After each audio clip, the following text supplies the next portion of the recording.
ఇదే మీరు మసీదులో జరిగితే మాట్లాడతారా? మసీద్ లో ఇలాంటి అపవిత్రం ఒక చిన్నపాటి చోరీ జరిగితే ఇలాగే మాట్లాడతావు. ఎందుకంటే మీరు మాట్లాడరు, ఓట్లు కదా అక్కడ. కానీ హిందువులు మాట్లాడితే హిందువులు అందరికి ఎవరు పట్టించుకోరు. ఇక్కడ వేదన ఉండదా? మౌనంగా ఉన్నావంటే బాధ లేదనా? కోపం రాదనా? ఈ రోజుకి కూర్చొని చూడండి ఏం మాట్లాడుతున్నారో వాళ్ళు. ఆయన వాళ్ళ లాయర్ అంట, ఆయన ఎవరు ఏజీపీ అంట, పొన్నవోలు సుధాకర్ రెడ్డి గారు తిరుమల లడ్డుపై ఢిల్లీలో చేసిన కామెంట్ నా దృష్టికి తీసుకొచ్చారు.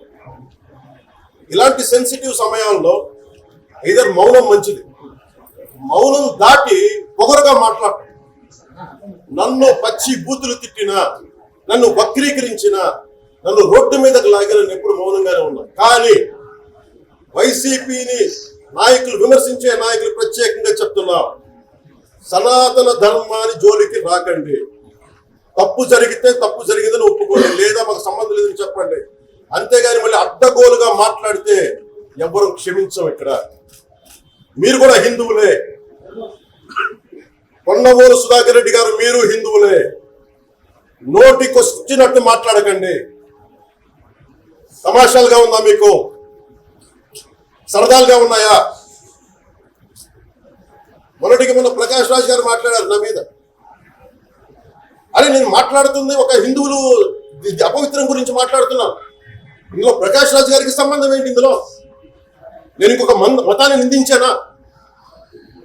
ఇస్లాంని నిందించానా? క్రిస్టియానిటీ నిందించానా? అపవిత్రం జరిగింది, ఇలా జరగకూడదు, ఫుడ్ అడల్టరేషన్ జరిగిందని మాట్లాడుతుంటే దీన్ని గోల చేయకూడదు అంటే తప్పు జరిగినప్పుడు మాట్లాడకూడదా? ఒక అపవిత్రం జరిగితే మాట్లాడకూడదా? దేవతా విగ్రహాలను శిరచ్ఛేదం చేస్తే మాట్లాడకూడదా? ఏం ఏం పిచ్చి పట్టింది ఒక్కొక్కళ్ళకి? ఎవరి కోసం మాట్లాడుతున్నారు మీరు? ప్రకాష్ రాజ్ కూడా చెప్తా ఉన్నాను, నాకు మీరంటే గౌరవం. I have extreme respect for you. కానీ when it comes to secularism, Prakash Raj garu, it is a two-way, not one-way. I have extreme respect for you. You know that. Mere secularism is always two-way, it is not one-way. హిందువుల మీద దాడి జరిగినప్పుడల్లా వచ్చి మాట్లాడటం తప్ప, అన్య మతాల మీద జరిగితే నేను కూర్చొని ఇంతమంది కౌలు రైతులకు ఇచ్చాను, ఎంతమంది ముస్లిం ఇస్లాం రైతాంగానికి ఇచ్చాను నేను.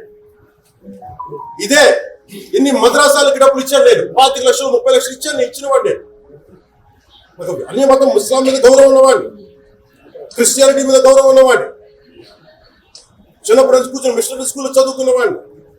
నా టీచర్ చెప్పిన సూక్తి, తను తగ్గించుకున్నవాడు హెచ్చింపబడి చెప్పి బైబుల్ సూక్తిని ప్రతిసారి కోట్ చేస్తూనే ఉంటాను.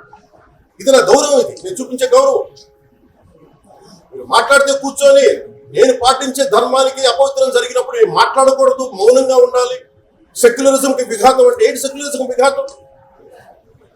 నా ఇంటి మీద దాడి జరిగినప్పుడు నేను మాట్లాడకూడదా? నా ఇల్లు 10 మందికి ఆశ్రయం ఇస్తుంది. నా సనాతన ధర్మం అన్ని ధర్మాలకి ఆశ్రయం అయితే దానికి దాడి జరిగినప్పుడు, దాని మీద అపవిత్రం జరిగినప్పుడు దానికి కూడా మాట్లాడకూడదంటే ఏం మాట్లాడాలి మీతోటి? ప్రకాష్ రాజ్ గారు, you have to learn your lessons. I respect you. It's not just Prakash Raj garu, all the people who thinks in the name of secularism, you're going haywire. Let me tell you guys, we are extremely hurt. Don't make a mockery out of our sentiments. We are deeply, deeply hurt. It's not fun for you, maybe it might be fun for you. It is not fun for us. It's a deep anguish, deep pain. Don't you ever forget. Before you come and think 100 times and say, talk about Sanatana Dharma. Enough of this. చాలు. ఇష్టానికి మాట్లాడుతూ ఉన్నారు సనాతన ధర్మం మీద. అయ్యప్ప స్వామి మీద మాట్లాడతారు, సరస్వతి దేవి మీద మాట్లాడతారు.